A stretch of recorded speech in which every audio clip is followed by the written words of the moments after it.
BIMTEK Petugas Front Office Aceh tahun 2021 dilaksanakan hari ini 23 Maret 2021, merupakan perwujudan dan fungsi aparatur negara sebagai abdi masyarakat, sehingga keterampilan pelayanan sektor publik harus cerdas dan memahami kebutuhan masyarakat.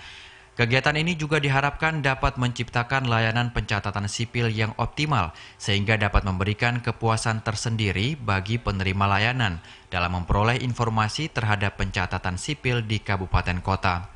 Dalam sambutannya, Kepala Dinas Registrasi Kependudukan Aceh Teku Syarbaini yang diwakili oleh Sekretaris Muhammad Amin mengatakan, dengan dilaksanakan BIMTEK Petugas Front Office ini, peserta mampu menciptakan inovasi dan edukasi layanan yang dapat membahagiakan masyarakat sampai ke daerah 3T, yaitu wilayah ringan, sedang, dan berat terkait dengan pencatatan sipil.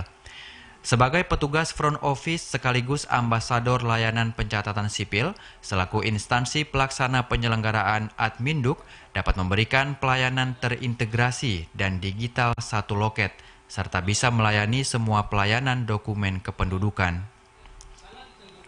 Petugas juga harus menerapkan kesan pertama yang disingkat 5S dalam pelayanan, yaitu sapa, salam, senyum, sopan, dan santun, dengan penuh semangat dalam memberikan pelayanan komunikasi, sehingga pelayanan kepada publik akan menjadi lebih baik ke depannya.